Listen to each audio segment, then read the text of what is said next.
mauvais, c'était très mauvais. Voilà, exactement. Alors reprenons. T'as pas une gueule de porte-bonheur. Vous savez, les avis, c'est comme les trous du cul. Tout le monde en a un. Bienvenue tout le monde à After Eight, le talk show qui déconstruit la pop culture. Je m'appelle Daniel Andreev, alias Camé Robotique sur Twitter, et je suis très heureux de vous retrouver pour animer avec moi, presque à mes côtés, mais au moins aussi heureux, je l'espère, Benjamin François Quix, qui n'a pas changé son alias en Quix LA. Non, c'est quelque chose qui se fait, je suis pas forcément Ah, au courant. bah si, en fonction de ton déménagement, tu changes ton pseudo. Ah, si tu passes à New York, tu deviens Quix NYC. Quix NYC. Ouais, D'accord. bah comme ça, ça te permet de te géolocaliser, tu vois. J'y songerai alors. Alors, tu es live depuis ta chaumière, donc plus 9 de décalage. On est donc after 8. Comment ça va, Quix? Eh bah, bon, pas trop mal si on considère que je me suis levé à 4h du matin pour conduire ma copine à l'aéroport. Là, il est 6h30, j'espère pas trop bailler pendant l'émission, mais je garantis rien. Hein. Ah ouais, tu penses que tu vas tenir quand même. Sinon, c'est toi qui as le montage, c'est toi le pécos. J'essaie. Bah, je couperai au montage, voilà, je ferai illusion. Ça va. on essaye d'être dans les conditions du direct quand même, donc d'éditer le moins possible. Tu édites même pas les conneries qu'on dit. Extrêmement peu, ouais. Alors, on est réunis pour ce 5e épisode, déjà le 5e épisode, qui parle de cinéma, comics, jeux vidéo, Batman, la semaine dernière, et de politique. Batman. Mais là, tout ça, c'était avant.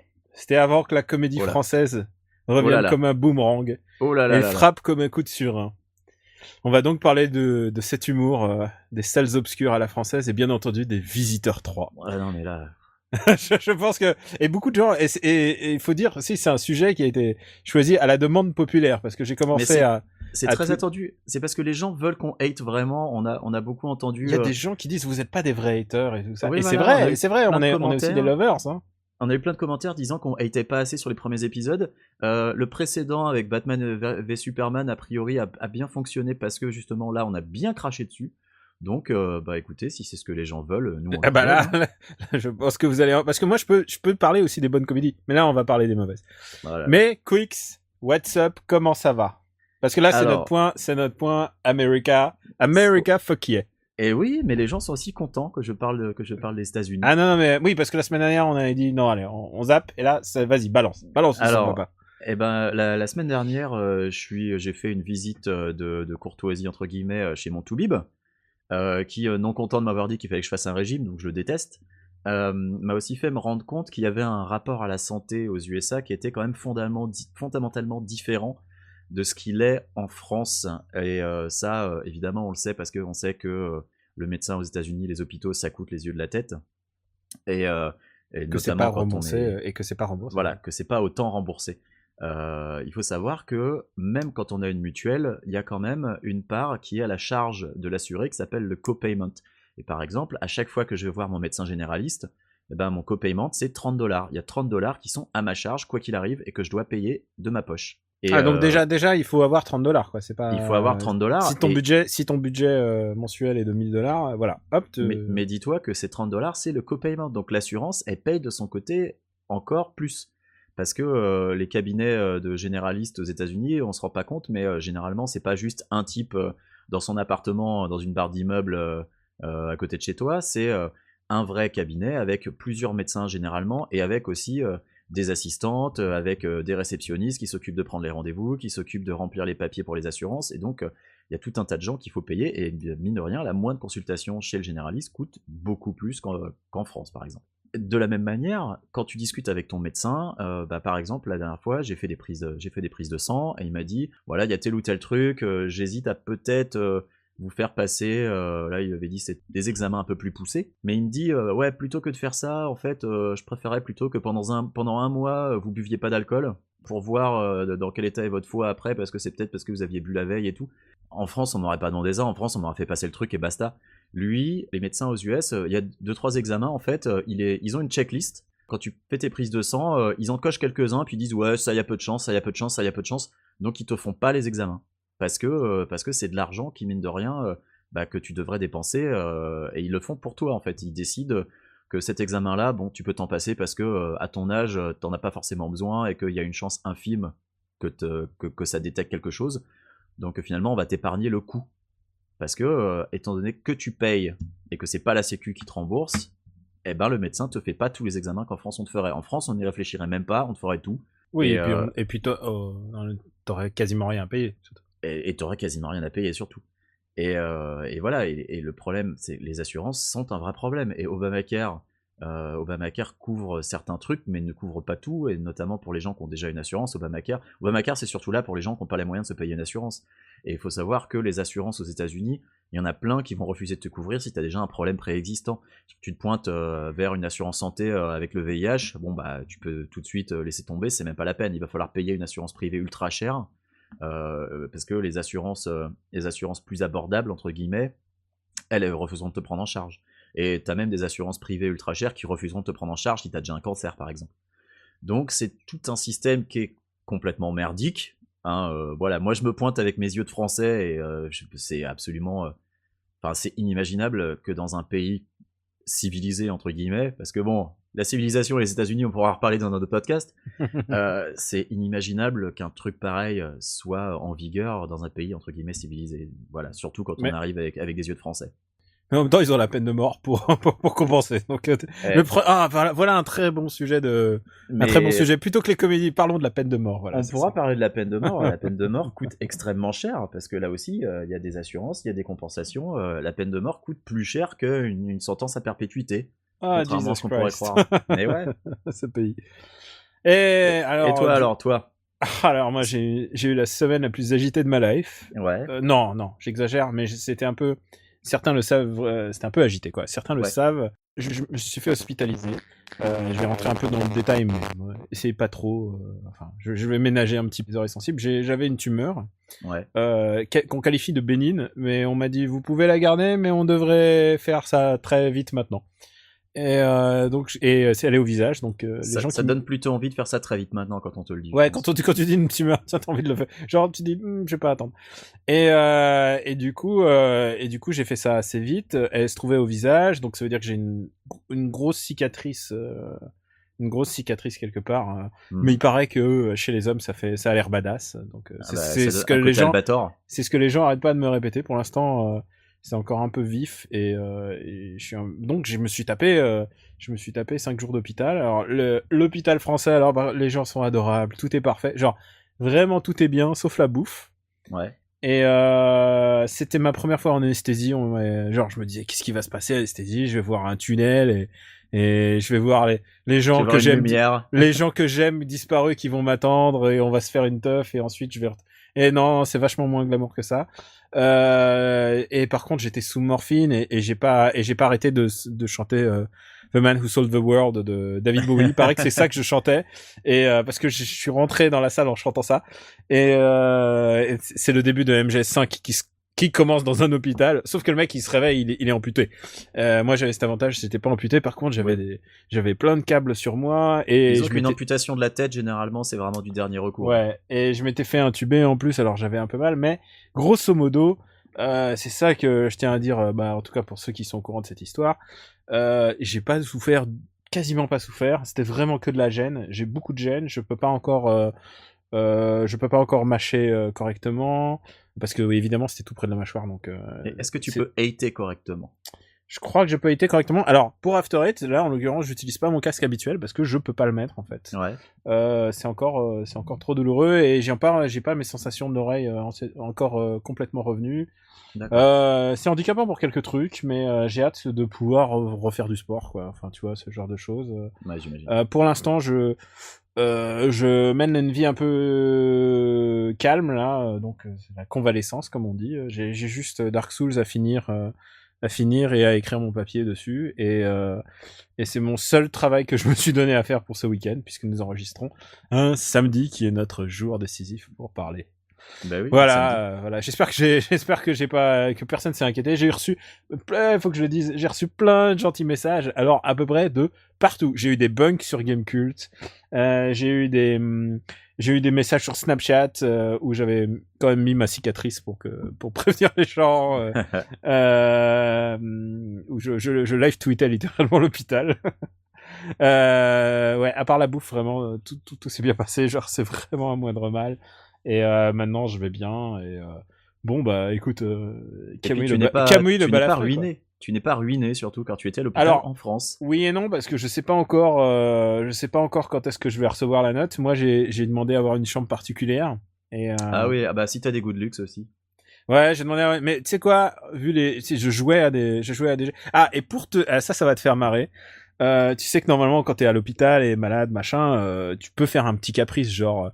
Ouais, ramène-moi à bouffer ceci, cela. Enfin, tu vois, tu peux un peu jouer là-dessus. Moi, j'ai pas fait, sauf un truc. J'ai demandé à ma copine de me ramener Injustice sur PS Vita. Je me suis dit, j'ai envie de... Et tu sais quoi, tu t'es entraîné pour quand tu vas venir. Non, mais non seulement je me suis entraîné, mais surtout, je me suis rendu compte que Injustice, c'est quand même le jeu officiel de Batman v Superman. Et du coup, plus ou moins, ouais. Oui, c'est l'histoire de Superman qui est rendu fou par le Joker et qui punch Lois à travers la stratosphère et elle va mourir dans l'espace en ayant dans son ventre l'enfant de Superman. C'est horrible. Mais rien que ça, déjà, de base, tu te dis, pour qu'il lui mette un coup de poing qu'il envoie dans la stratosphère, ça aurait dû lui arracher la tête et basta, quoi. Oui. Mais écoute, c'est comme Zack Snyder, faut pas être très technique. On en a déjà assez parlé. Voilà. Donc, ce que je te propose, c'est qu'on passe à notre discussion de la semaine, la tant attendue discussion sur les comédies françaises et sur OK. Vous m'avez traité d'abruti? Oui. Je pratique les arts martiaux, judo, aikido, karaté. La première chose qu'on nous apprend, c'est le contrôle. Un type me traite d'abruti, je ne conne pas, je le regarde et je m'en vais. Eh ben tire-toi alors. Vous avez de la chance. Allez pour les chariots effilés. Vous avez de la chance.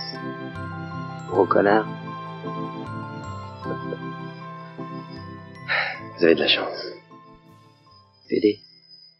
Quix, il faut que je te dise, merci pour ces jingles, je les adore. Et alors, le générique, tu sais qu'il m'est rentré dans la tête à chaque fois, là. J'arrête pas de l'entendre, enfin, j'ai pas de temps en temps, je le chantonne, je suis très content de ce générique. Ah, genre, vraiment, il me reste dans la tête, mais de manière agréable. C'est-à-dire, je l'entends et j'ai envie de le chanter, tu vois, c'est comme le générique de début de Parks and Rec, tu vois, tu sens que tu vas t'amuser. T'es content. Ouais, voilà. Non, c'est TV Girl, un groupe que je connaissais pas en plus, je suis tombé un peu par hasard dessus en cherchant. Et légalement, je précise que tout ce qu'on fait est genre on respecte la légalité, sauf pour ce dossier, puisque je t'ai envoyé, je dois avouer, des DivX de comédie française pour te rattraper un peu ton retard. J'avoue, on a un petit peu piraté un ou deux films. Ouais, mais bon, je les ai vus en salle et genre, il n'y a pas moyen que tu payes. Moi, j'ai cherché tout ce que j'ai pu pour essayer de les voir légalement, mais faut savoir que l'offre légale sur Netflix est assez limitée. J'en ai quand même vu un sur Netflix US, un film français, dont on va parler tout à l'heure. C'était Les Infidèles. Ah, mais oui. Donc, Les Infidèles qui étaient dans mon top. Qui était dans mes worst de cette année-là quand même. Hein. Ouais. Parce que bizarrement, il est à la fois nul et il est un peu tristement homophobe. Enfin non, mais là il est pas homophobe. Je dirais qu'il est homophobe. Il est juste beauf. Ouais, voilà, c'est très beauf. Et c'est que le sketch d'Anazamavicius qui s'en sortait à peu près quoi. Mais le sketch d'Azanavicius, t'as l'impression que c'est OSS 117 qui est envoyé dans le futur pour bosser à la Cogip. Et qui est bloqué dans la vie réelle, quoi. C'est le même perso quasiment, et c'est ça qui est intéressant. C'est le gros loser. Bon, est-ce qu'on rentre dans le vif du sujet? Est-ce qu'on parle des Visiteurs 3? Si tu veux commencer directement par le gros morceau, c'est toi qui choisis. Hein. Est-ce que tu veux parler? Non, écoute, tu sais quoi? On va garder les Visiteurs 3 pour un peu après. On va juste dire, je t'ai envoyé un film et je me suis dit, qu'est-ce que je peux envoyer à mon ami Quix pour qu'il soit bien au top? Je lui ai dit, je vais t'envoyer ce que je considérais être une des plus mauvaises comédies que j'ai jamais vues, puisqu'elle elle était dans le top de cette année-là. Je crois que c'est 2011. Elle était première de cette année-là. Elle était première de cette année-là, et je déteste ce film plus que la vie même. C'est vraiment une des pires comédies françaises, et personne ne l'a vu en fait, littéralement, et je me suis dit c'est pas normal. T'étais dégoûté, genre putain, pourquoi moi je l'ai vu et personne d'autre, c'est pas juste. Et je vais l'envoyer à mon ami Quix pour avoir son avis. Donc à mon avis, tu vois, si j'avais à faire le top du top, c'est-à-dire je prends tous les tops de ces dernières années et j'avais à en choisir qu'un vraiment le pire du pire. La pire. C'est peut-être celle-là la pire. Je t'ai envoyé Beurre sur la ville. À toi, voilà. Quix. Beurre sur la ville, donc un film de Jamel Ben Salah, le bien connu. Il faut dire que c'est le mec qui a réalisé déjà l'horrible Le ciel, les oiseaux et ta mère. Que j'ai pas vu, hein. J'ai eu de la chance de ce point de vue-là. Non, parce qu'à chaque fois que je viens en France, Daniel m'emmène voir une comédie et généralement il choisit la pire, donc à chaque fois c'est spectaculaire. Mais non, mais j'avais échappé à ça. certifié halal, je suis désolé, mais beurre sur la ville, c'est pire que certifié halal. C'est vrai que certifié halal, après coup, on a réussi à en rire un peu, mais à s'en moquer surtout. Alors que beurre sur la ville, j'étais juste consterné pendant tout le film. Alors attends, c'est une enquête policière. Voilà, c'est une enquête policière. Et donc l'histoire, c'est un comédien qui s'appelle Boudère que je ne connaissais pas en fait avant de voir Beurre sur la ville. Je me demande si j'avais pas vu des affiches dans le métro pour lui à l'époque, mais je connaissais pas plus que ça en fait. J'avais jamais entendu parler, enfin j'avais jamais vu son spectacle. Il faut connaître un peu le Jamel Comedy Club hein, pour. Ouais, a priori c'est un pur produit du Jamel Comedy Club. Ils savent pas, enfin non mais les autres aussi, le chinois, ils savent pas tous jouer. Et alors tu le sens chinois, que il y a une blague dans le film. Il est vietnamien. Il s'appelle Tong. Il parle comme un chinois dans un film René Château vidéo, donc j'étais absolument consterné quand il commence à parler. Enfin, c'est évident que ce type parle sans accent dans la vraie vie, et là il force un accent épouvantable. Enfin, t'as l'impression que, enfin, c'est comme si on avait dit au mec, sois raciste envers les Chinois ou envers les Asiatiques, on s'en fout. Sois un traître à ton peuple. Mais c'est ça. Enfin, c'est dramatique. Enfin, le film réussit à être raciste alors qu'il a des acteurs de toutes les origines. Et alors, tu pourrais dire c'est un melting pot et tout. Ils ont quand même un casting sympa, mais c'est, enfin, non, attends, un casting sympa. Non, je t'arrête tout de suite. Un casting sympa. Non, il y a un casting sympa d'un point de vue diversité, si tu veux. Ce que j'appelle, ils ont le caméo de la Tourette.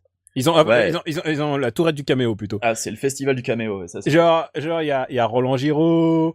Alors, Roland Giraud, il a un vrai rôle. Il y a deux raisons. Il y a Pierre Ménez.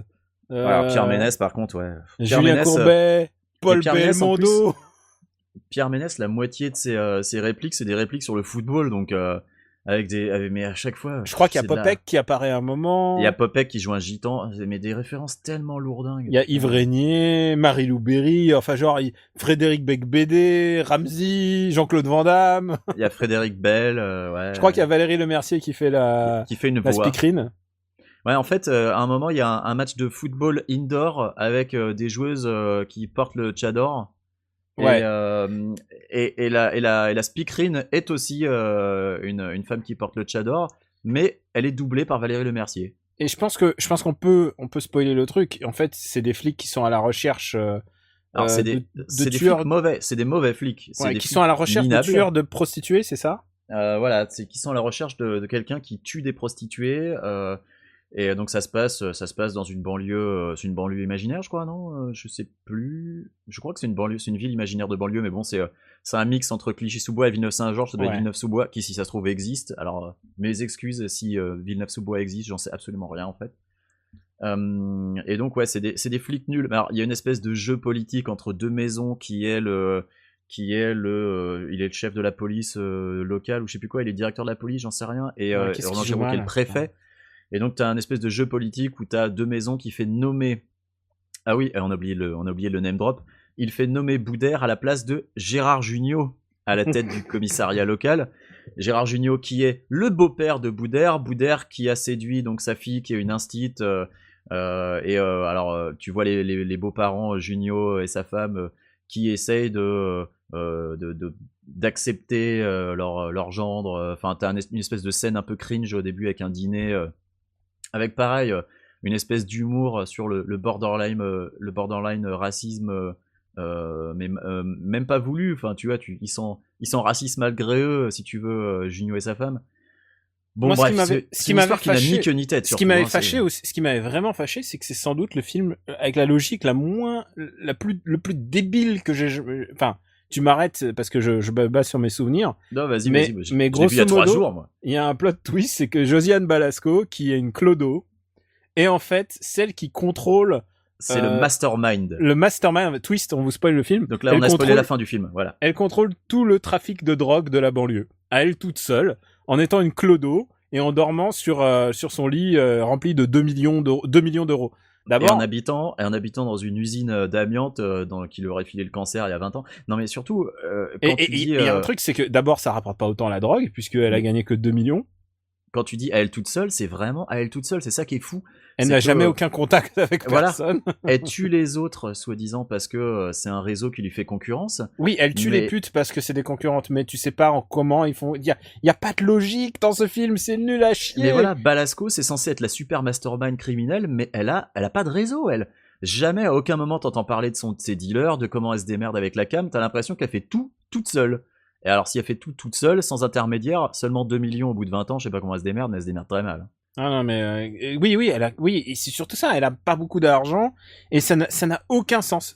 Ce film n'a aucun sens, je hais ce film plus que... Bon, après, voilà, j'attendais pas forcément d'une comédie que l'enquête policière soit super intelligente, mais le problème, c'est qu'à aucun moment c'est drôle, c'est mal filmé, c'est mal joué...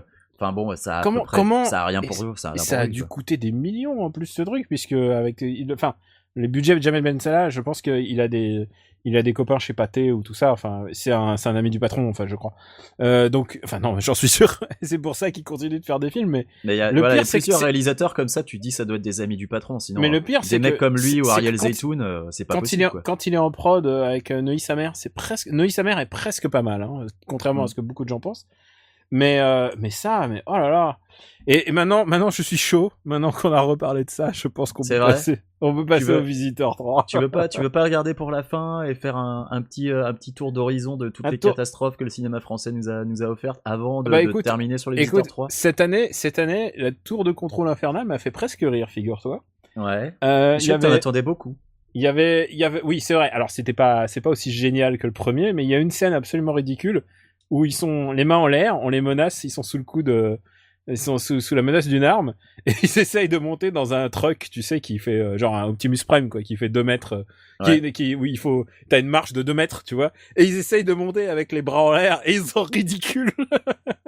Et rien que cette scène, elle m'a fait tout le film. Genre, au moins, tu vois, comparé au Tuche 2, ou les Tuche 2 qui reprend toujours le même processus, c'est-à-dire, on déménage nos personnages et on les emmène dans un autre pays.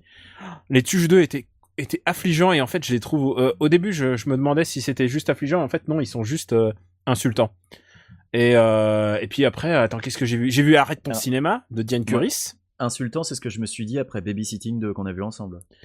C'est du niveau Babysitting 2, je dirais. Sauf que j'étais en colère. Babysitting 2, il y avait le petit côté homophobe là avec l'espèce de tata du amazonienne là. Ouais, il y avait tout, il y avait le racisme, l'homophobie, le sexisme, enfin c'était sexiste non, c'est complètement genre c'était les femmes. Complètement voilà. Mais les deux nanas qui sont là juste pour être des seins et un cul, c'était il y avait Arrête ton cinéma de Diane Curis qui adaptait un livre de Sylvie Testu. Alors c'est un film avec Sylvie Testu qui adapte un livre de Sylvie Testu qui raconte comment elle a pas réussi à faire son propre film adapté d'un livre de Tissu Lecoq. Voilà.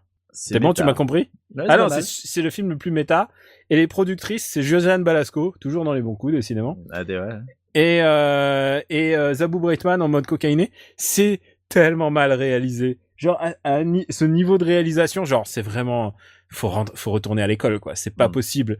Et moi, je crois que le moment où j'ai pété un plomb, parce qu'il y a toujours un moment dans un film où je pète un plomb, c'est genre où tu sens que l'humour ne reviendra jamais, quoi. Tu dis adieu à toute forme d'ambition humoristique. C'est un moment où il y a un handicapé et son fauteuil roulant, il part, le moteur il part et il part au loin dans l'herbe. Tu comprends pas pourquoi tout seul et tu te réveilles et c'était un cauchemar et tu fais pourquoi est-ce qu'on m'a... Et en général, quand tu as une séquence de cauchemar, que ce soit Batman v Superman ou une comédie, c'est jamais un bon signe. C'est genre, on sait pas comment faire venir nos sujets, alors on fait des cauchemars. T'as un élément du scénario que tu veux introduire et puis le mettre dans un rêve, c'est toujours la bonne facilité. J'ai vu Joséphine s'arrondit aussi, qui est la suite de Joséphine. Donc pas Ange Gardien. Non, c'est une adaptation d'une BD de Pénélope Bagieux.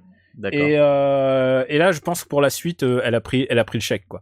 Elle a pris le chèque, elle a dit laissez-moi en dehors de tout ça. Ouais. Et quand tu vois le film, la suite est adaptée d'une BD aussi, ou il y avait juste le premier qui était adapté de la BD? Je crois que c'est adapté. Alors je sais pas si elle a eu un gamin, parce que là ça parle de la naissance. Pénélope a eu un gamin, bah je crois que c'est pas, donc c'est autobiographique. D'accord. Et putain, moi ça me ferait mal de faire une œuvre autobiographique et tout d'un coup ce truc qui soit c'est ineptement réalisé par Marie-Lou Berry, donc c'est le premier film. D'accord. Mais c'est aussi très mal écrit et c'est très agité. Tu sais, en général, les comédies où ça crie plus que ça ne communique, en général, c'est très mauvais signe, et c'était mauvais signe pour les Visiteurs 3 où t'avais pas eu de trailer pour les Visiteurs 3, t'avais juste eu des espèces de teasers où ça crie. Ouais, il y a un teaser qui fait 1 minute 30, c'est presque un trailer quand même. Ouais, mais ouais, je sais pas. Ouais, au moment où ça crie et ça raconte pas grand chose, en général. Et tu sais que, en fait, en prévision de ce dossier, j'allais dire, vous savez qu'il y a aussi blablabla, il y a aussi des belles comédies. Il faut pas oublier, je devrais rappeler aux gens qui ne savent pas, j'écris tous les ans un article pour Slate, depuis 5 ans maintenant, un article où je regarde toutes les comédies. C'est vrai, je les regarde toutes, il y en a environ une 50aine qui sort par an en France, et j'essaie c'est quand même fou quand tu y réfléchis, c'est une par semaine, c'est énorme. C'est à peu près une par semaine, parfois il y en a, parfois les mauvaises semaines il y en a 2, et c'est pas toujours réjouissant, il y a parfois des petites perles, il y a parfois des moments où je rigole bien. Comme je t'ai dit, la tour de contrôle infernale était un peu le haut du peloton. Moi, l'impression que j'ai et les 15 premières minutes de Pattaya étaient vraiment géniales. Ouais. À chaque fois que je lis ton top, moi j'ai quand même l'impression que c'est un océan de caca et que des fois t'en as 5 à sauver sur 50 en fait. Bah, en général, j'en ai 5 vraiment. Non, j'en ai 5 à 7 à bien à sauver. Et après, il y a un océan de caca. Il y a aussi ce que j'appelle le ventre mou. C'est des films qui me font perdre du temps, quoi. Je suis allé les voir et je fais oh là là. Et qu'est-ce qu'on m'a fait subir. Mais il y a aussi des gens qui ont vraiment une patte, je trouve. Je trouve que Riyad Satouf, il sort vraiment super bien. Alors moi j'ai vu que Les Beaux Gosses, mais j'avais beaucoup aimé. Bah voilà, Les Beaux Gosses, c'était chouette. Julie Delpy en général, c'est plutôt de la bonne cam. Moi je suis plutôt bon client. Et alors je dois préciser un truc, c'est que je sors jamais de la salle, même si c'est nul, même si c'est Emmanuel Mouret. Je déteste Emmanuel Mouret. Et le dernier était presque un peu moins pire que les autres. Mais je sors jamais de la salle, sauf pour Bref de comptoir, où je sais plus quoi, il y avait une blague raciste et une blague sur le mariage pour tous, et là j'ai fait stop. J'ai fait stop.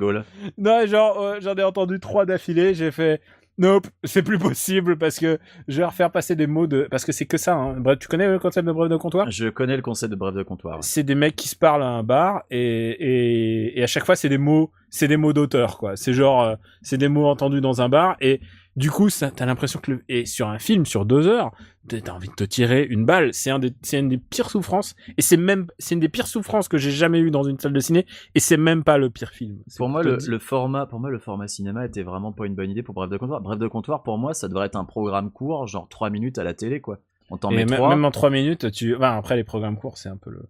Ouais, mais tu mets un programme encore plus court, une petite séquence, t'en mets 3 d'affilée par jour, et puis basta. Bah, à la base, Gouriot, parce que c'était Jean-Marie Gouriot qui écrivait les Brefs de comptoir, il allait dans un bar, il se saoulait la gueule, et pendant qu'il se pochetronnait, il écoutait ce que racontaient les mecs autour de lui, il prenait des notes, quoi, ça allait pas plus loin. Faire un film entier là-dessus, honnêtement, ça doit être imbuvable, quoi. Ah non, mais attends, tiens, je crois que j'ai retrouvé parce que je me souviens que je l'ai vu à l'UGC, tu sais, en première séance à 9h du mat'. Et je peux te dire que j'étais le seul dans la salle, donc je pouvais très bien travailler plus pour baiser moins. C'est ma devise, tu vois. C'est vraiment ça. La télé, c'est tellement cool que même les ah non, putain. T'as pris des notes. Ouais. Mieux vaut être belle et rebelle que moche et remoche, tu vois, les grands classiques. Non, mais ça, c'est les trucs que tu vois sur les t-shirts. À 10€ sur internet aussi. Ah, j'ai trouvé celle qui est... Alors il y a un mec noir qui passe en portant un truc, parce qu'évidemment c'est toujours ça dans les films français, et le patron du bar lui dit: t'as la double nationalité toi, français et en retard. Ok. Ouais, c'est fou, hein.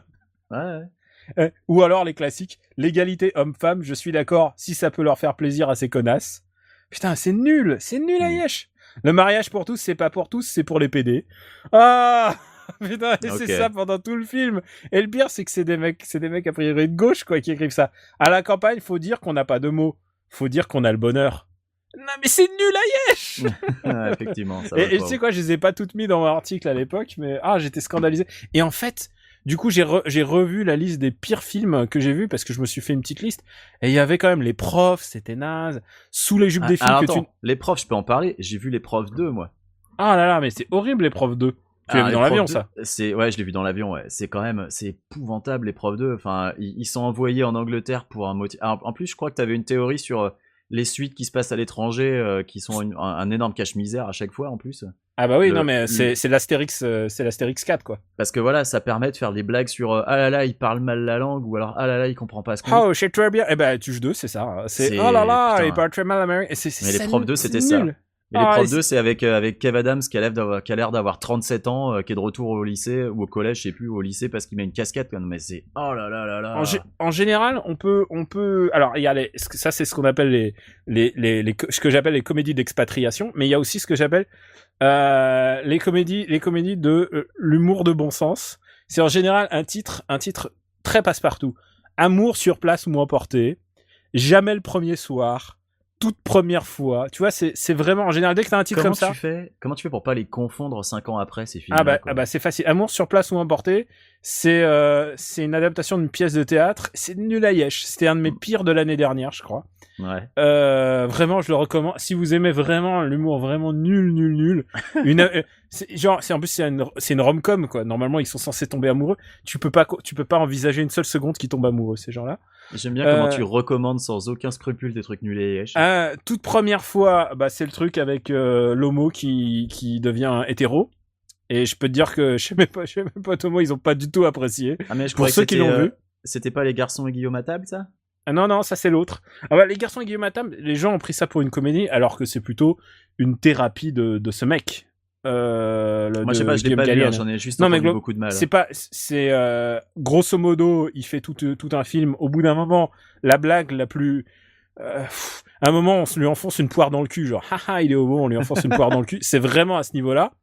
Et tout ce film se déroule, et pour que, à la fin, il fasse son coming out sur scène, devant une salle comble qui l'applaudit, évidemment, pour dire, voilà, je suis hétéro. Et genre, il fait son coming out, et genre, ce film n'a aucun sens, et tout le monde l'applaudit, et sa mère, parce que dans le film, il joue sa propre mère, mais, sauf que là, elle est en vrai dans la salle, sa mère. Il a filmé sa vraie mère en train de pleurer, ou je sais pas, peut-être c'est une actrice, on s'en bat les couilles.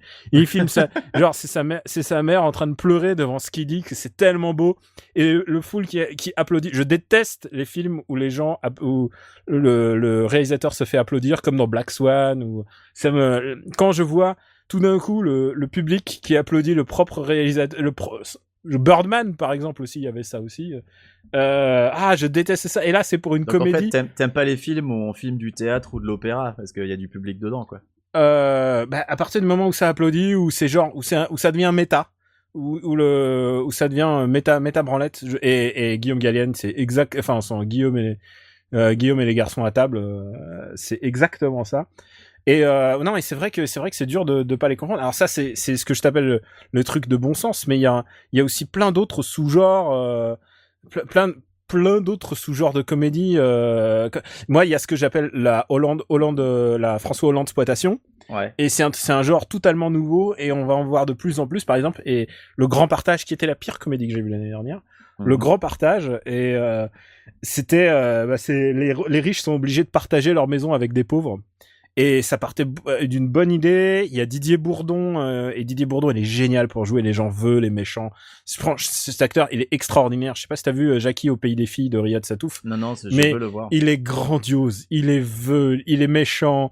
Il joue, c'est un mélange entre Gargamel et le teigneux de Il était une fois l'homme, quoi. Il est, Alors que tu vois, dans L'épreuve 2, même lui, il sauve pas le film, hein. Non, et il y a pas de miracle à un moment, tu sais. Et lui, et en fait, dans ce film, il le sauve pas non plus, évidemment, c'est nul. Mais il va avoir ce qu'on appelle la François Hollande exploitation, c'est ces films qui rigolent sur le fait que la gauche est au pouvoir et t'as vu, ils ont rien résolu, la gauche, tu vois, c'est un peu ça le truc. Et il y a toujours une phrase pour dire t'as bien voté Hollande, hein. C'est ça l'argument de masse de ces films. Il y a aussi ces comédies en fait qui se basent sur un concept et qui essayent de faire des blagues autour. Je pense à des trucs genre camping ou disco ou turf ou des machins comme ça. Mais oui. Est-ce qu'on peut parler d'Antoniente exploitation? Antoniente, c'est un concept à lui tout seul. Mais tu sais quoi? Et là, je vais peut-être choquer des gens, mais camping, et même disco, il y a la scène où il fait des blagues pédophiles dans la cafétéria. Je parle de Franck Dubosc. Et Franck Oui, Dubosc. alors, moi, je vais peut-être choquer des gens, mais toi, t'es fan de Franck Dubosc. Non, je pense que Franck Dubosc, alors, et je mâche, et tu sais quoi, je m'engage. Je pense que dans 30 ans, les gens vont aller à la Cinémathèque voir Franck Dubosc. Aujourd'hui, il y a Pierre Richard à la Cinémathèque. Il y a 30 ans, personne ne voulait entendre parler de lui. Hein. Il y a 30 ans, tout le monde, c'était un tocard. Et je te parle même pas de Louis de Funès, qui est dans notre générique. J'avais de la sympathie pour Pierre Richard, et depuis, j'ai vu Cinéman. Avec Franck Dubosc, d'ailleurs. Ouais, mais bon, je crois que tu pouvais pas sauver Cinéman. Cinéman, je pense que personne pouvait sauver ça. Je pense que si tu veux, si un mec comme Poulvord regarde le scénario de Cinéman et te dit non, je le sens pas, ça va pas être possible. Si un mec comme Poulvord qui a quand même fait plein de trucs, genre il a vraiment cachetonné à mort des comédies nulles. Mais il est pas dans Rien à déclarer avec Danny Boone. Si, qui est pas très bon. Donc si Poulvord arrive à voir le scénar de Cinéman et à dire non, mais à dire oui à Rien à déclarer, ça en dit long sur Cinéman quand même.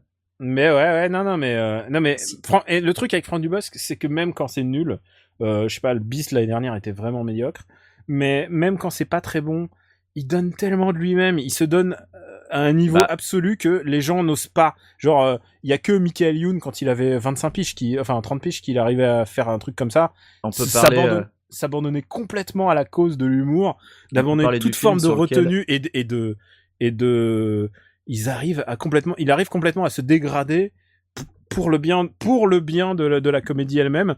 Et je trouve ça du film sur lequel on n'est pas du tout d'accord, par exemple. On peut parler de Fiston. De Fiston. Mais oui, je trouve que je déteste. Moi, je trouve que Fiston, justement, Franck Dubosc, c'est lui qui amène l'espèce d'étincelle à ce film qui aurait été complètement nul et que tu vois, toute ma vie, je te reprocherais un petit peu de m'avoir fait regarder ce truc. Bah, tu l'as vu dans l'avion, arrête. Alors, j'ai regardé un petit peu ce qui est à venir. J'aurais pu regarder Boule et Bill dans l'avion, moi. Boule et Bill, c'est un de mes worst. Mais Boule et Bill n'est pas une adaptation de... Alors, il y a une scène de cul entre une tortue et un chien. Je sais pas, et c'est doublé comme un film porno, genre, oh oui, j'ai presque envie de le voir maintenant. Avec la voix de Manu Payet. C'est horrible. C'est un des pires moments de cinéma que j'ai jamais eu, des moments les plus gênants. Mais Boule et Bill a été fait par des gens qui n'aiment pas Boule et Bill et qui ont fait complètement autre chose. Ils ont fait un film sur le drame de la banlieue. Puisqu'en fait, c'est... si tu regardes le personnage de Boule, le petit garçon, tel qu'il arrive en banlieue dans les années 70, c'est clairement La haine begins. Ouais. C'est le film de Kassovitz, c'est les origines du film de Kassovitz. Et si tu le prends comme ça, c'est vraiment ça. Et si tu le vois sous cet angle, tu peux presque y prendre plaisir, mais sinon, c'est terrifiant. Et pour toi, mais enfin pas pour toi parce que tu seras aux États-Unis, mais j'ai regardé un peu ce qui est à venir. Il y a Tout pour être heureux avec Manu Payet. Ouais. C'est encore une comédie sur un mec divorcé parce que tu vois, c'est dur d'élever des enfants. C'est dur de voir ses enfants le week-end seulement quand t'es un papa divorcé et déprimé. Je pense que ça ne va pas me faire rire. Il y a Les Malheurs de Sophie de Christophe Honoré. Alors Christophe Honoré, c'est Nope. Mais j'ai vu la bande-annonce des Malheurs de Sophie. Qui a envie de voir ça, sans déconner, quoi? Je sais pas. Je pense que sur un malentendu sorti pendant les vacances, moi j'aime pas les Malheurs de Sophie en tant qu'œuvre littéraire déjà. Il y a des films comme ça, tu vois la bande-annonce et tu te demandes, mais c'est pour quel public? C'est comme, là c'est pas du tout une comédie, mais c'est le film de Ron Howard sur Moby Dick là.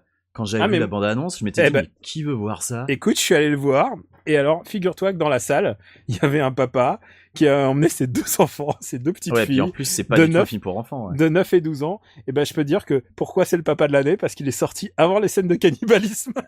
Bien. Mais j'ai pas vu. Quelle idée d'emmener ces gamins voir. J'ai pas vu les résultats au box-office, mais je pense qu'il s'est bien croûté.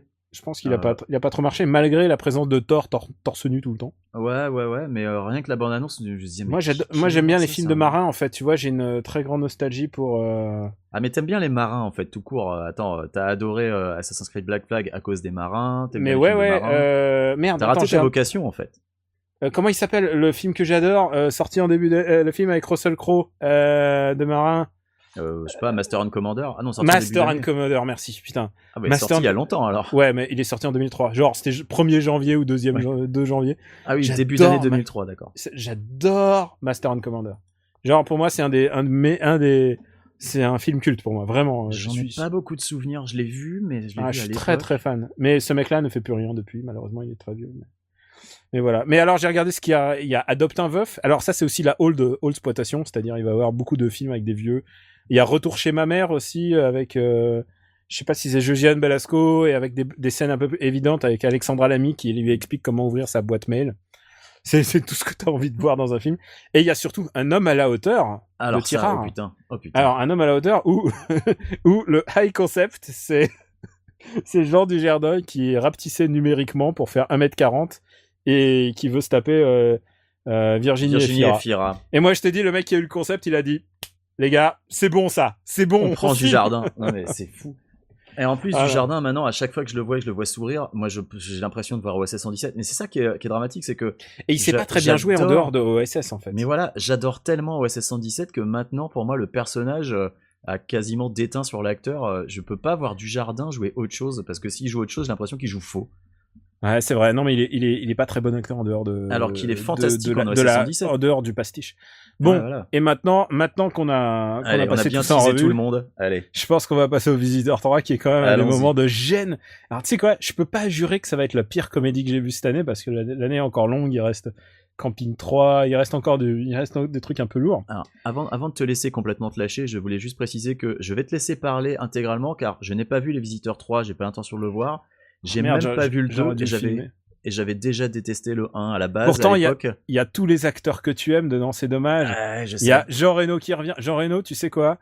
C'est comme un robot. Tu lui mets une pièce et il te refait exactement le même rôle qu'en 93. Moi déjà, Jean Reno, j'ai jamais compris son succès à l'international parce qu'il est extrêmement mauvais acteur. Bah, c'est pas un très bon acteur. Comment il a pu avoir du succès? Je pense qu'il est sympa en fait. Il a l'air très sympa dans la vraie vie. Hein. Je pense qu'il est génialement sympa. Mais ce film est catastrophique et en plus il y a un petit côté crépusculaire parce qu'ils sont tous vieux. Alors Jacouille, Christian Clavier et fait un espèce de Jacouille en forme méta de sa propre vie puisqu'il est clodo mais il se rebelle contre les Anglais à l'époque puisque il faut expliquer Les Visiteurs 3, il se téléporte dans le temps mais il tombe dans la Révolution française. La Révolution française, ouais. Donc Jacouille va rencontrer Jacouillet, je crois qu'il s'appelle Jacouillet qui est un mec c'est un révolutionnaire et donc il fait partie évidemment c'est l'époque sanglante où ils font exécuter beaucoup de gens et donc c'est la terreur ou c'est la terreur. Godefroy et Jacouille se retrouvent en prison et ils sont en train de regarder ils regardent des gens en train de se faire exécuter et c'est là où ils font la rencontre de Harry Habitant puisqu'il fallait avoir des nouveaux personnages.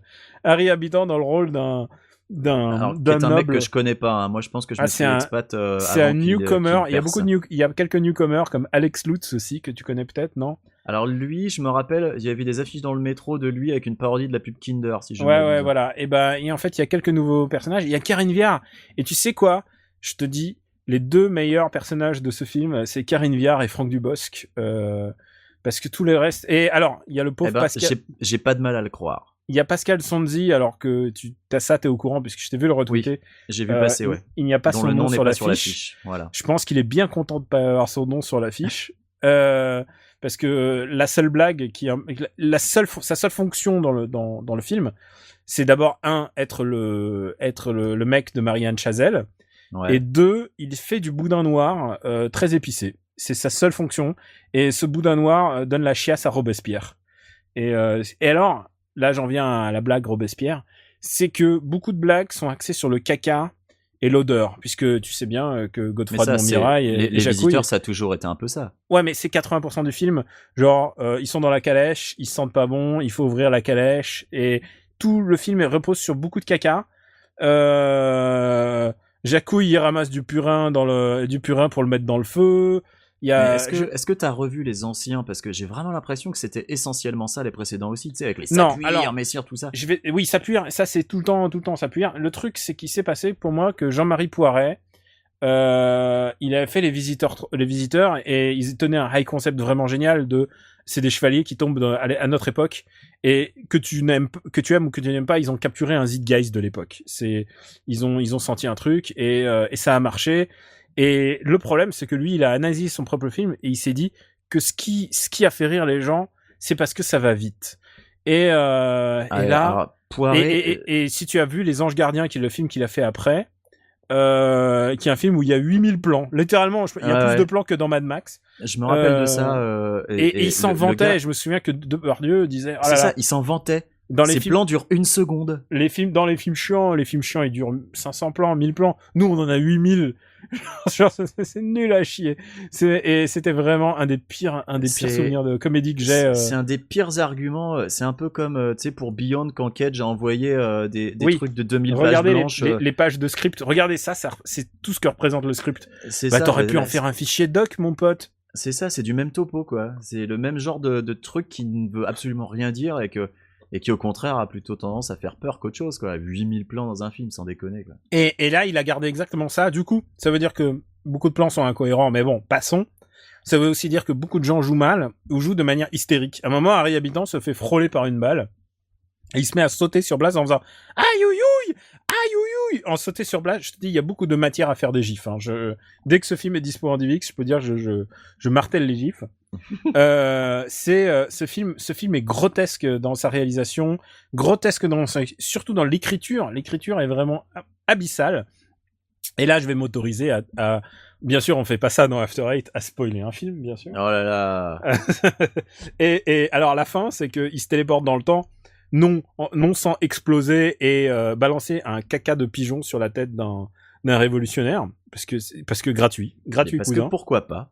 Parce que gratuit, et il se téléporte dans le temps, et il arrive devant le château, il fait « Ah, mais je ne reconnais point ces armoiries », tu sais, il voit le drapeau au-dessus de son château, et le drapeau, avec le vent, se tourne, et là, tout d'un coup, tu vois une swastika apparaître, et donc, ils sont arrivés au temps de la collaboration.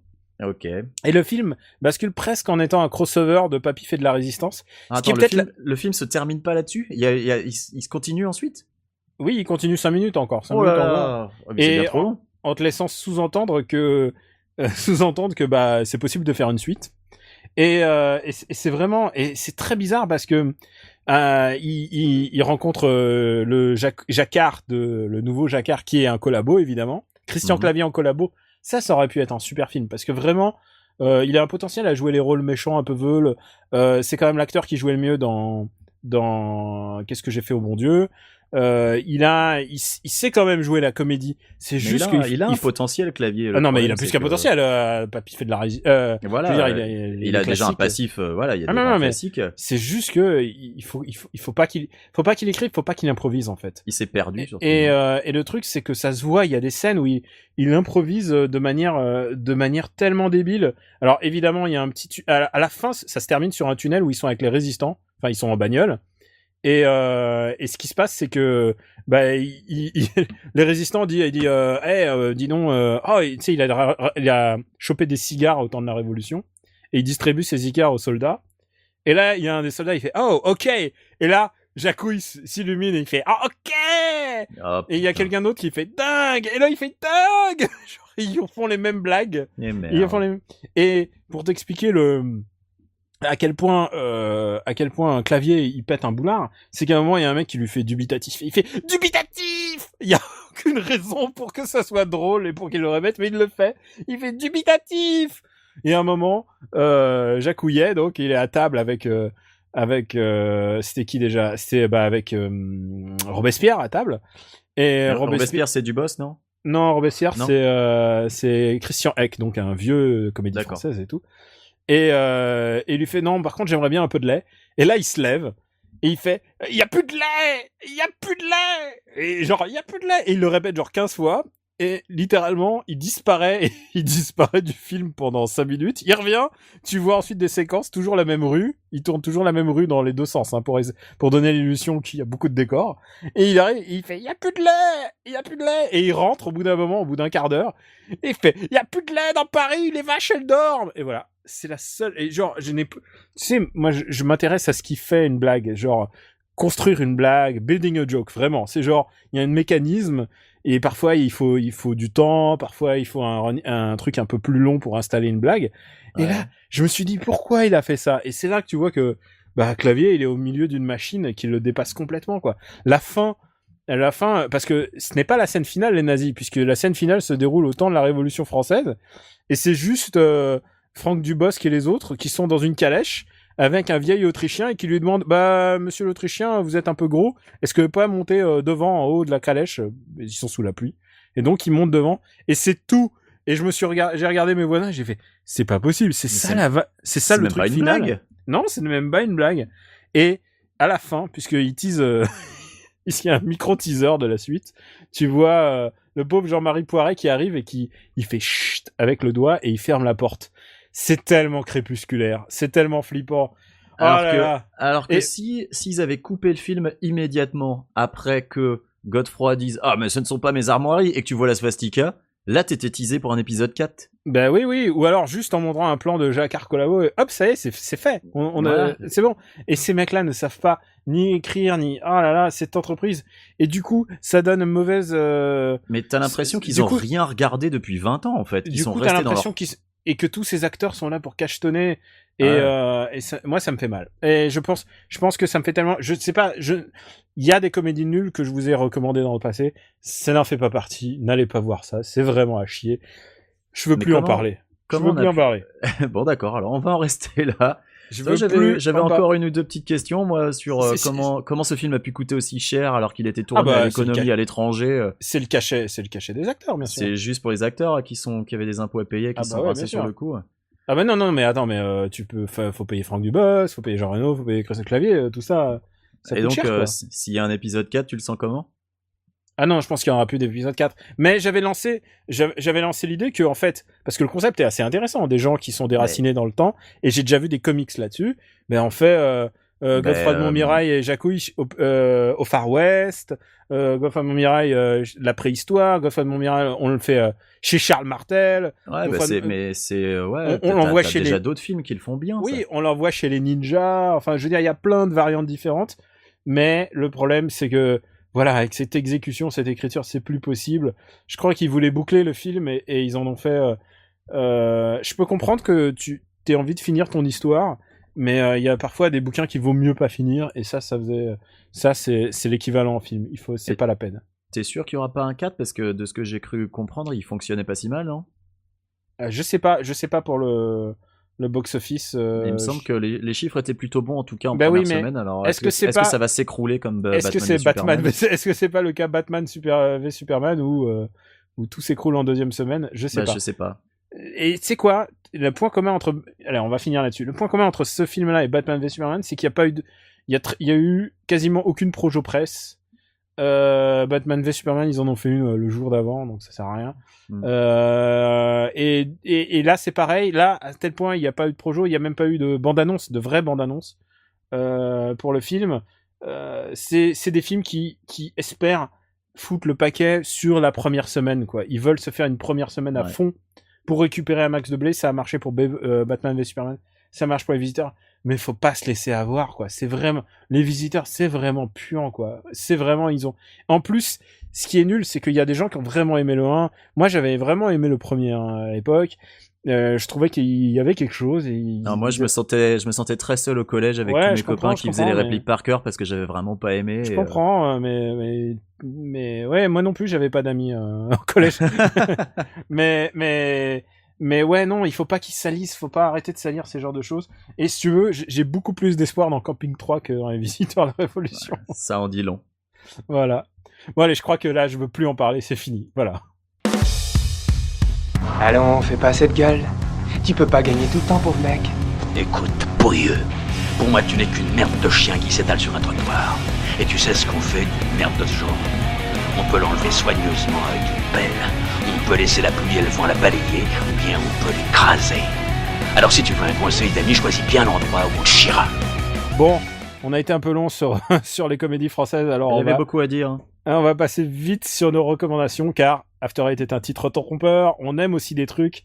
Alors, Quix, quelle est ta recommandation cette semaine? Alors, cette semaine, je vais recommander un jeu vidéo qui s'appelle Oxenfree. C'est un jeu sur PC et potentiellement sur console, mais je vais pas vous le garantir parce que je sais pas, moi j'ai joué sur PC. Il est à 20$ sur Steam, c'est un jeu indé qui est sorti en janvier. C'est des anciens de Telltale et Disney qui ont bossé sur le jeu, qui a une patte graphique vraiment très très chouette, avec des couleurs assez pastel, des graphismes vraiment jolis. On peut un petit peu le qualifier de walking simulator dans le sens où on ne peut pas perdre, donc en fait on se balade Mais bon, dans le même genre, Day of the Tentacle, on peut pas perdre non plus, et c'est pas un walking simulator. Donc là, c'est l'histoire d'une bande de jeunes qui passent une soirée sur une espèce d'île, qui pour le coup est déserte, mais qui le reste du temps est quand même habitée. Mais là, ils y vont pour y passer une nuit, en fait, autour du feu, et puis aussi pour se filer un peu des frissons, parce que sur l'île, il y a une ancienne base militaire désaffectée, et il y a des phénomènes un peu étranges qui se produisent quand on utilise une radio FM et qu'on capte certaines fréquences. On reçoit des fois des programmes qui sont un petit peu étranges. Alors il y a des phénomènes plus ou moins paranormaux qui vont se produire. Le récit est vraiment très très fluide et c'est ça qui est vraiment génial. La narration est super, avec un voice acting tout à fait convaincant, un character design assez simple au final parce qu'on voit pas vraiment les expressions des personnages, puisque c'est une sorte de... C'est pas vraiment un platformer, mais c'est un jeu où tu déplaces tes personnages comme sur un jeu de plateforme. Il y a des choix dans les conversations. Mais tu peux pas perdre. Mais tu peux pas perdre, non, tu peux pas tomber, tu peux pas mourir, tu peux pas perdre. Il y a donc des choix qui ont des conséquences au final, mais sans le savoir, tu t'en rends pas forcément compte, tu peux pas savoir quels choix le font. Tu vois, c'est pas un tel où on va te dire ah, machin se souviendra de ça. Là, on te le dit jamais. Et d'ailleurs, enfin, je savais qu'il y aurait des conséquences à la fin, et ouais, j'ai eu des surprises en me disant ah tiens, putain, ça a eu telle conséquence. Donc voilà, je préfère en révéler le moins possible. L'histoire est super intéressante et c'est bien écrit, c'est agréable à jouer. Alors c'est 5 heures en ligne droite, avec alors la rejouabilité, on peut y rejouer pour essayer de voir quoi changer pour avoir des résultats différents. Moi perso, c'est un peu comme Life is Strange, j'avais eu envie de le refaire pour essayer d'avoir des résultats différents, mais au final je me rends compte que comme pour les Telltale, quand on les refait, ça pète le truc en fait, ça casse un peu la magie du truc et ça monte les ficelles et le côté artificiel, et j'ai pas envie de me gâcher l'expérience, donc je vais pas le refaire. Mais ça vaut largement le coup, donc voilà, si vous tombez dessus, si vous avez pas les moyens, prenez-le en solde, mais sinon ça vaut largement ces $20. Oxenfree, donc Oxenfree. Et toi Daniel, je crois que tu as 2 choses à nous recommander.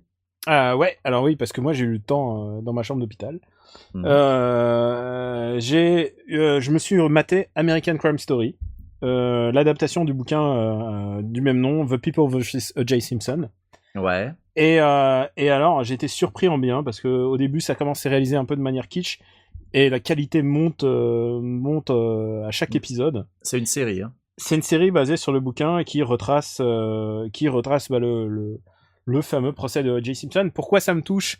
Parce qu'à l'époque, moi j'étais tout gamin, mais j'ai suivi un peu ça, pas aussi spécifiquement, c'est-à-dire je connaissais pas le nom des avocats, mais je connaissais O.J. Simpson et je connaissais les enjeux de l'affaire. Et là, c'est vraiment, d'abord, John Travolta est génial, il est vraiment bien joué. Les acteurs sont assez, c'est un peu la classe américaine, tu vois. En France, on t'aurait mis Magimel. Là, t'as Travolta qui est vraiment super. Enfin, je veux dire, le plus mauvais acteur du lot, c'est David Schwimmer, alias Ross. Voilà, le Friends que j'aime le moins. Mais le Friends que personne n'aime. Hein. Ah d'accord, ok. Et bon, je savais pas, je pensais qu'il était de minorité. Et non, et c'est vraiment super. Et en plus, non seulement c'est le show qu'il faut voir parce que tout le monde en parle et tout ça, mais c'est un de ces shows un peu exigeants qui t'invite à faire du travail au-delà. Par exemple, j'ai retrouvé ça un peu dans Mad Men, c'est-à-dire à la fin de tous les épisodes de Mad Men, j'ai adoré avec impatience le résumé chez Grantland. Et je lisais aussi Matt Stiles, qui c'est un couple qui relisait chaque épisode par le prisme des fringues. Et c'était éblouissant d'intelligence. Et donc je suis toujours à la recherche de ces shows qui exigent un peu de toi, c'est-à-dire d'aller lire ou d'aller lire des critiques et de te faire un peu ta propre réflexion. Moi, petit, j'étais persuadé que O.J. Simpson était innocent parce que mon père m'avait dit écoute, ils ont assez payé comme ça, les pauvres, il y a eu tellement de crimes, dont ils n'étaient pas coupables, dont ils ont payé les fruits de l'esclavage aux États-Unis. Écoute, il faut qu'ils le relâchent. Et moi, j'étais persuadé du coup qu'il fallait qu'il le relâche parce qu'il est innocent. Ouais. Et comme je me disais, en fait, O.J. Simpson, tu crois qu'il est innocent jusqu'à ce que tu t'intéresses un peu à l'histoire parce que c'est genre, qu'est-ce qui s'est passé dans cette histoire, quoi. Et c'est un drame pour tous les acteurs, c'est-à-dire pour tous les avocats, pour tous les district attorneys, c'est un drame parce que judiciairement, ce qui s'est passé, c'est un scandale, quoi. Et Et donc, moi, ce que je lis en plus, c'est les articles dans, je crois que c'est Rolling Stone, où ils font du debunking, ils disent oui ou non, est-ce que ça s'est vraiment passé comme ça ou pas? Si la série est fidèle à la réalité. Ouais, si vous regardez la série, je vous invite aussi à lire, donc, toutes les semaines, il y a eu l'article de Rolling Stone, sur Rolling Stone, et qui débunk ou confirme les choses. Et en général, il y a une scène qui est absolument géniale, où les avocats de O.J. Simpson sont allés chez lui et ils voient qu'il y a des photos de lui avec des putes, enfin avec des danseuses, enfin tu vois, genre il mène une vie de blanc quoi, ouais. de blanc riche, un peu cracra quoi. Et ils disent non, c'est un appart trop blanc. Et du coup, il y a la lead avocat de O.J. Simpson qui arrive avec sa collection personnelle d'art africain et des photos où il est avec, et des Photoshop où il est avec une dame black qu'il connaît pas du tout. Et il dit c'est ma collection personnelle, et ça s'est vraiment passé. Du coup, pour rendre, quand il y a le moment où il y a la reconstitution et que les jurés vont venir voir, qu'ils voient que c'est une appart de... Et même O.J. Simpson, il reconnaît pas son propre appart. Donc voilà, j'ai kiffé American Crime Story. Il me reste encore 2 épisodes à regarder. Je sais comment ça se termine, mais j'ai tellement hâte. J'ai vraiment kiffé. Et je vais en glisser 2 mots quand même. Mon jeu de convalescence, puisque j'étais coincé à la maison, c'est Dark Souls 3. Dark Souls 3 qui est un dernier chapitre doit être à tout dernier chapitre, c'est-à-dire il y a pas d'entourloupe, il va vraiment tout droit au début, et ensuite arrivé à un moment il éclate littéralement sa structure. Il fait exactement le contraire de Dark Souls 1 qui éclatait, Dark Souls 2 qui est très différent, qui est un jeu qui essaie de te perdre dès le début, c'est toi qui es perdu. Et Dark Souls 3, tu n'es pas perdu, tu sais que tu marches pour ta dernière quête. La route est pavée jusqu'à ce que tout d'un coup, ça éclate presque sous tes pieds. C'est vraiment, c'est un grand jeu. Je suis en train j'espère le terminer ce week-end. C'est vraiment, c'est l'épilogue que méritait cette extraordinaire saga tellement exigeante et en même temps qui t'apporte tellement, qui te donne tellement l'impression d'être un joueur meilleur. Dark Souls 3, il va sortir, je crois, mardi en France.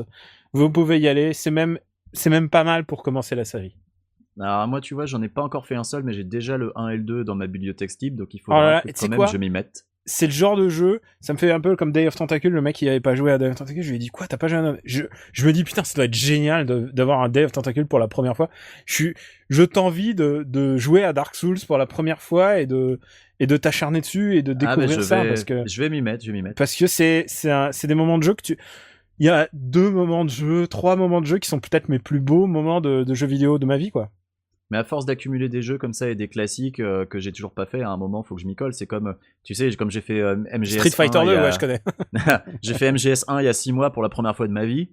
Et on pourra en reparler dans une prochaine émission peut-être. Voilà, en fait, je l'ai pas vécu de la même manière que les gens qui l'ont découvert à l'époque ont vécu. Ah c'est sûr. Mais Dark Souls, tu peux y aller. Hein. Franchement, en plus, c'est presque la même génération. Ah ça marche.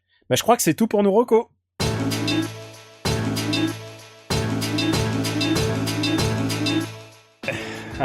Bon voilà, le 5e épisode d'After Eight se termine ici. On n'est pas peu fiers car au début on avait prévu d'en faire un toutes les 2 semaines et là bizarrement on l'a fait en hebdo. Là on se tient en hebdo, je sais pas combien de temps on va réussir à tenir en hebdo. Ne vous habituez pas trop. Oui, déjà je peux déjà dire que la semaine prochaine je ne serai pas disponible. J'en parlerai dans un prochain podcast. Ah oui, j'ai hâte parce que je sais ce que tu vas faire. Quix, où peut-on te retrouver à part à LA ? Alors, on peut me retrouver sur Twitter, @quixwyxz, et sur Gaming Scene 988x et sur les forums de Gamecult. Et toi, Daniel ? Eh bien, moi, toujours pareil. Vous pouvez me retrouver sur @kamui-robotics. J'écris pour Gamecult, Slate, et normalement, j'ai au moins 2 articles sur Dark Souls cette semaine à venir sur Pixel Le Monde, dont une interview du réalisateur de Dark Souls. Miyazaki ? De Miyazaki, j'espère que vous allez kiffer comme autant que j'ai kiffé l'écrire. C'est mon dernier article avant d'aller à l'hosto et mon review c'est mon premier article en sortant de l'hosto. Je crois que Dark Souls à la vie à la mort.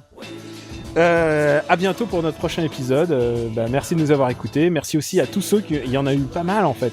Ouais. Qui ont pris le temps de nous laisser un commentaire. Alors on reçoit des commentaires, des petites étoiles sur iTunes. Merci pour vos commentaires sur Twitter, parce que on nous a confirmé les étoiles, c'est les étoiles iTunes, sur iTunes, c'est important. Et les commentaires, ça aide à nous faire connaître au début et on compte sur ça. Mais sur le bouche à oreille, parlez-en. Si quelqu'un n'aime pas les comédies françaises, je crois que c'est le bon épisode pour commencer. On est très heureux de vous avoir comme auditeur, ça compte pour nous. On est aussi sur SoundCloud, YouTube, Twitter, on a notre site internet after8.fr. Quicks, un petit mot sur SoundCloud pour dire qu'on les aime pas, c'est ça ?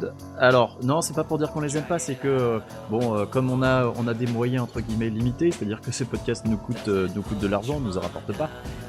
Sur SoundCloud, on n'a pas un compte pro, donc les anciens épisodes disparaîtront au fur et à mesure. Donc si vous voulez avoir accès à tous les anciens épisodes, ils sont tous disponibles sur after8.fr et sur iTunes et sur YouTube. Mais sur SoundCloud, les anciens épisodes vont disparaître petit à petit. En tant que YouTube reste gratuit, hein, mon pote. Tant que YouTube reste gratuit. Après, si YouTube devient payant, on aura toujours notre site qui hébergera tout. Voilà, tout est dit. Alors on vous dit merci. Merci. Merci pour tout. À bientôt. Salut.